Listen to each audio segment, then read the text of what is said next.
આ છે આજની આપણી રેસીપી સોલ્ટેડ પીનટ્સ ખારી સિંગ. લો ફ્રેન્ડ્સ, આજે આપણે બનાવીએ સોલ્ટેડ પીનટ્સ ખારી સિંગ. એના માટે અહીંયા મેં ગરમ પાણી કરવા મૂક્યું છે અને આ નાની વાડકી કાચી સિંગ લીધી છે. હવે આપણું પાણી ગરમ થઈ ગયું છે. હું શું કરું છું,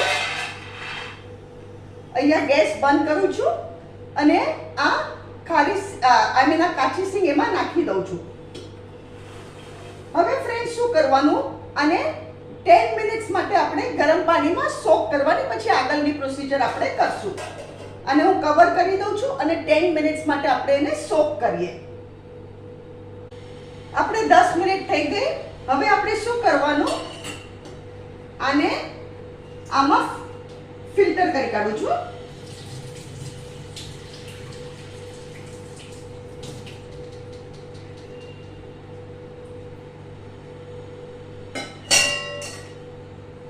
અને અહીંયા મેં સોલ્ટ લીધેલું છે, આટલું મીઠું લીધું છે, એને આપણે ગરમ કરવા મૂકીએ.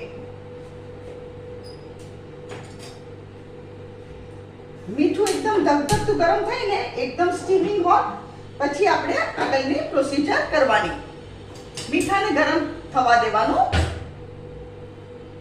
ત્યાં સુધીમાં આપણું બધું આ પાણીએ વયું જવું જોઈએ, થોડી સેમી ડ્રાય થઈ જવી જોઈએ.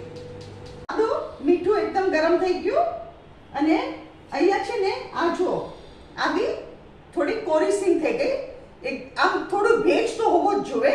હવે આપણે આમાં નાખી દઈએ અને આને આપણે સ્ટર કરીએ.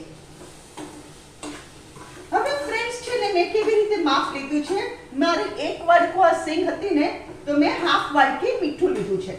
અને આ છે ને, બધે મીઠું ચોટી ગયું અને હવે આપણે એને ધીરા તાપે 5-5 મિનિટ હલાવવાનું. અને આ સિંગ છે ને, બધું મીઠું છોડશે. જ્યારે શેકાઈ જશે ને, એટલે આ સિંગ બધું મીઠું છોડશે.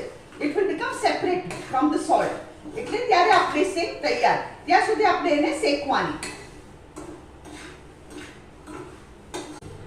આપણી સિંગ ચડી ગઈ. અહીંયા હું ગેસ બંધ કરું છું. અને હવે હું શું કરું છું ફ્રેન્ડ્સ, આ છે ને, આવો ચમચો લીધો અને મીઠું બધું ખરી જાય, મીઠું આપણે બધું કાઢી કાઢવાનું. અને આ મીઠું છે ને, તમે બીજી વાર સિંગ શેકો ને એમાં યુઝ કરી શકો. આ મીઠું તમે સિંગ શેકો ને એમાં પાછું યુઝ કરી શકો. Not an issue.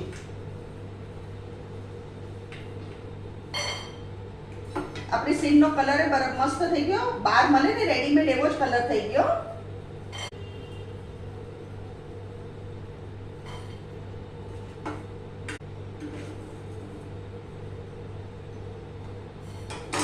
ફ્રેન્ડ્સ, આ છે ખારી સિંગ. હવે આપણે શું કરવાનું, હું તમને ફોટો કાઢીને બતાડું.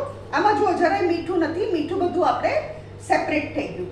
હવે આપણે એક ગરમ સિંગ લઈએ અને આપણે ફોતરા કાઢીને જોઈએ. જો આ ફોતરા નીકળે છે, એકદમ સરસ અને ક્રિસ્પી ગરમ સિંગ ઘરમાં બનાવેલી. અને આ છે આજના આપણા સોલ્ટેડ પીનટ. ફ્રેન્ડ્સ, અગર તમને મારી રેસીપી પસંદ આવે તો કમેન્ટમાં જરૂરથી લખો. અને રાહ શું જુઓ છો, તમે બી મારી રેસીપી ચટપટ બનાવો અને મારી ચેનલને જરૂરથી સબસ્ક્રાઇબ કરો.